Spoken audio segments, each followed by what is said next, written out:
quwwata illa billah. Salatu wassalamu ala Rasulillah wa ala alihi wa sahbihi wa mawalah. Bapak Ibu yang dirahmati Allah, alhamdulillah, puji syukur kita haturkan kehadirat Allah atas semua nikmat yang kita terima. Dan Allah sudah pastikan kalau kita mau menghitung maka enggak akan dihitung. Wa in ta'uddu nikmatallah la tuhsuha. Kalau kamu mau menghitung maka enggak akan bisa dihitung. Dan tentu ketika kita melihat nikmat dalam artian nikmat dunia, maka kalau kita bandingkan satu dengan yang lain pasti beda-beda. Makanya Nabi memberikan arahan unduru ila man huwa asfala minkum wa la tanduru ila man huwa fawqakum. Kalau mau membandingkan nikmat maka lihat ke bawah, jangan lihat ke atas. Karena kalau lihat ke atas akan menjadikan kita kurang bersyukur. Oleh karena itu maka nikmat yang cocok dan pantas untuk kita saling lihat, saling bandingkan yaitu nikmat iman. Dengan begitu kita akan berusaha untuk memperbaiki keimanan. Bapak Ibu yang dirahmati oleh Allah Subhanahu wa taala, delalah gitu kan, dari pekan atau ahad 1 sampai 5 itu delalah saya, yang kosong itu yang 1. Dan delalah juga gitu kan. Tentu delalah itu maksudnya ya qadarullah. Saya diminta ke sini dan ya delalah saya baru sekali ke sini, jadi sempat muter-muter tadi. Nah, kita sebagai orang yang beriman, mungkin saya memperkenalkan diri ini. Nama saya Gulam, Pak. Gulam Fathul Amri, aslinya Yaten Karanganyar. Kalau tinggalnya sekarang di Meruki depan Pondok Putri. Kalau saya dinasnya di Balai Kota Surakarta, di namanya BRIDA, Badan Riset Inovasi Daerah. Makanya saya pasti WA Pak Budi ini, Pak Budi Murtono atau Budi siapa? Budi Murtono itu Pak Sekda. Nah, istri saya 1, anak saya 6. Terus ini kuliah gitu, mungkin ada yang mau ditanyakan silakan. Nah, terus saya diminta sama Pak Budi untuk ngisi tentang akidah. Dan tentu saya tanya, ini rutin apa enggak? Karena kalau ngomongan akidah tapi cuma sekali pertemuan kayaknya berat gitu kan. Nah, maka dia minta saya untuk rutin. Ya saya bilang ya alhamdulillah kalau rutin, karena di pekan pertama saya memang kosong gitu. Nah, maka yang harus kita pahami sebagai seorang muslim, ini kebetulan adalah ada 3 botol gelas aqua dengan merek yang lain, Ultra. Seorang muslim itu dituntut untuk yang paling bawah memiliki akidah yang lurus, harus lurus, nggak boleh bengkok. Dan ketika kita ngomongin akidah itu sama, Pak, dari sejak zaman Nabi sampai hari kiamat. Nah, tapi di atasnya ini adalah muamalah yang ibadah yang tulus, ibadah yang ikhlas. Tentu di situ ada juga kaidahnya mutaba'atur Rasul, jadi harus mengikuti Nabi SAW. Makanya nanti dalam bab ibadah ini ada sebuah kaidah al-aslu fil ibadah at-tahrim ila madalla dalil ala wujubiha. Hukum asal ibadah itu dilarang kecuali ada perintahnya. Artinya kalau panjenengan tadi sholat subuh, maka kita sholat subuh karena diperintah sholat subuh. Ditarik lagi ke belakang, jenengan sholat sunnah fajar, jenengan sholat sunnah fajar karena ada dalil yang memerintahkannya. Ditarik lagi ke belakang, jenengan mungkin sholat tahajud karena ada perintahnya, dan seterusnya.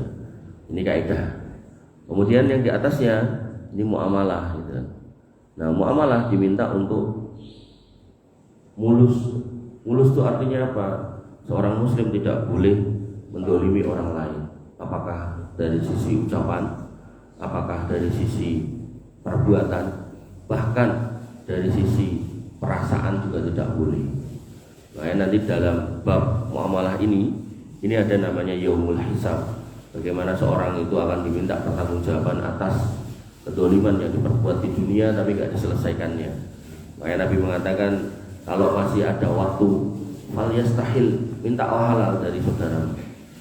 Karena nanti akan ada satu masa sudah nggak berlaku dinar wala dirham, uang itu sudah nggak laku.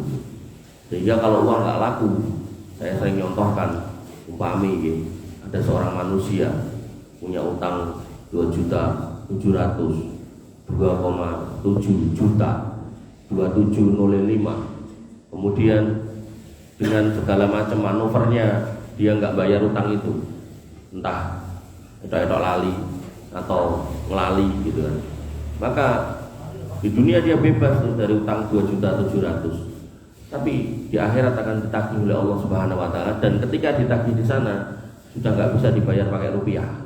Bayarnya nggak apa? Pahala, kata Nabi. Maka pahala orang itu akan dipindah kepada orang yang ngutangi. Kalau yang ngutangi nggak diikhlasi, dipindah. Nah kalau kita sholat niki wau pahalane 27 derajat, terus 2.700.000 diporo 17 ketemune 100.000, Mbak. 100.000 kali sholat jamaah. Niku nek dibagi 5, niku ketemune 20.000 hari. 20.000 hari kalau dibagi 360, niku ketemune 55 tahun. Artinya kalau kita utang 2.700.000 nggak dibayar di dunia, besar kemungkinan kita akan ditagih dan bayarnya adalah dengan pahala sholat sampai 55 tahun. Dan itu kan sebuah musibah. Makanya dalam bab ini ya, yang di atas ini, seorang muslim nggak boleh mendolimi orang lain. Al muslimu alal muslim haramun damuhu wa maluhu wa irduhu. Seorang muslim dengan muslim yang lain diharamkan darahnya, dia nggak boleh menganiaya fisik, kemudian wa maluhu dan hartanya, dan kemudian wa irduhu dan kehormatannya. Sehingga yang harus kita pahami, seorang muslim ini nggak boleh menyakiti orang lain. Bahkan urusan hati nanti setelah yaumul hisab mereka akan masuk ke sirat. Setelah sirat lolos, di situ ada kontoroh, ada jembatan kecil, yang mana orang-orang yang lolos dari sirat itu akan lewat jembatan itu. Mayoritas ulama berpendapat orang yang di kontoroh ini nggak akan balik lagi ke sirat, karena di bawahnya sirat itu adalah neraka. Maka di kontoroh inilah orang-orang yang beriman itu bersiap untuk masuk surga. Tapi saat durungi masuk surga itu kedoliman hatinya dibersihkan dulu.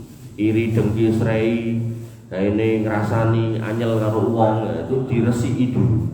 Sampai akhirnya Allah mengatakan wa naza'na ma fi sudurihim min ghillin, maka akan kami cabut apa yang ada di dalam dada mereka dari ghil, rasa benci satu sama lain, sehingga masuk surga itu udah nggak ada kebencian, udah nggak ada sebel anyel, oh kowe kancaku sing anyel iki udah nggak ada kayak gitu, oh kowe dulurku sing nyebeli udah nggak ada. Maka ini ketika orang melawan kedoliman, maka hakikatnya dia sendiri yang rugi. Makanya banyak ayat mengatakan kalau kamu berbuat dolim, hakikatnya kamu tidak mendolimi siapa-siapa kecuali dirimu. Artinya ketika orang mengambil hak orang lain, maka hakikatnya dia sedang membuat binasa dirinya sendiri. Sehingga dalam Islam benar-benar dilarang untuk kemudian mendolimi orang lain. Maka kalau 2,7 juta aja tadi